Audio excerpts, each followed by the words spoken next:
की पत्ती से कट सकता है हीरे का जिगर, मर्दे नादां पर कलामे नर्मो नाजुक बेअसर। आज मैं आप लोगों को एक ऐसा वीडियो दिखाने जा रहा हूं जिसमें मुसलमानों के दौरे हाजिर के हालात को बयान किया गया है कि हम किस तरह से आज छोटे छोटे इख्तिलाफी मसले में पड़े हुए हैं और हमारे ऊपर जो मुसीबतें और परेशानियां मुसल्लत हो रही हैं उसको हम भुला बैठे हैं।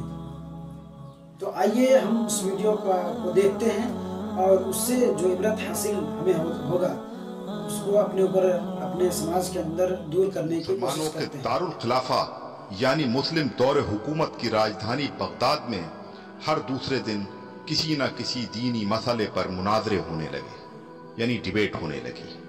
जल्द ही वो वक्त भी आ गया जब एक साथ एक ही दिन बगदाद के 4 अलग अलग चौराहों पर अलग अलग मुनाजरे हो रहे थे।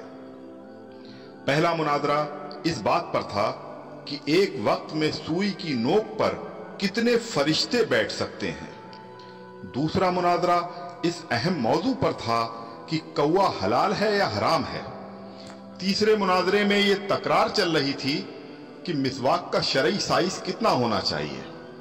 एक ग्रोह का कहना था कि एक बालिश से कम नहीं होनी चाहिए और दूसरे ग्रोह का यह मानना था कि एक बालिश से छोटी मिसवाक भी जायज है।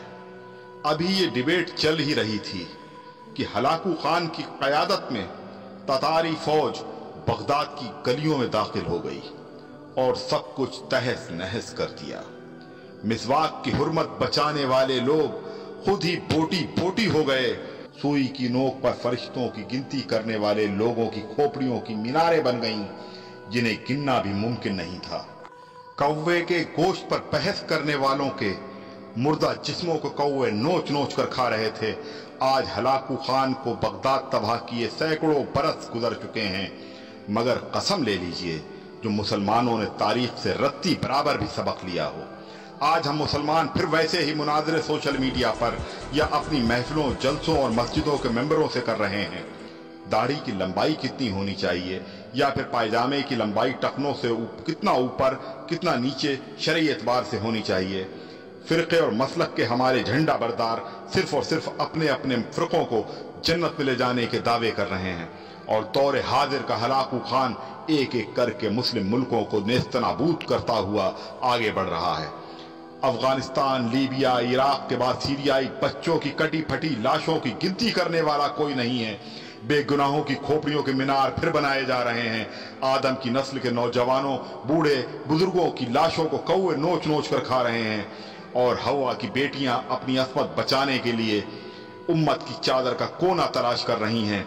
जी हाँ, और हम खामोशी से अपनी बारी आने का इंतजार कर रहे हैं। जी हाँ, हम अपनी बारी का इंतजार कर रहे हैं कि कब हमारे ऊपर जिस तरह से दूसरे कंट्री में, अब्रॉड में, बाहर में हम मुसलमानों पर जुल्म ज़्यादतियाँ की जा रही हैं, बमबारी की जा रही है, उसी तरह आज हम भी इंतजार कर रहे हैं कि हमारे ऊपर भी बमबारी की जाए, हमें भी निस्तनाबूद किया जाए, हमारे बच्चों को भी परेशान और उनको तहस नहस किया जाए और सोशल मीडिया के ज़रिए हमारे भी कटी फटी जिस्म को, लाशों को सोशल मीडिया के ज़रिए पूरी दुनिया देखे।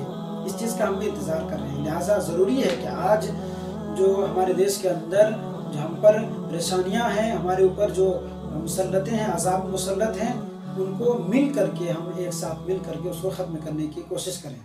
अस्सलाम वालेकुम रहमतुल्लाहि व बरकातुहू।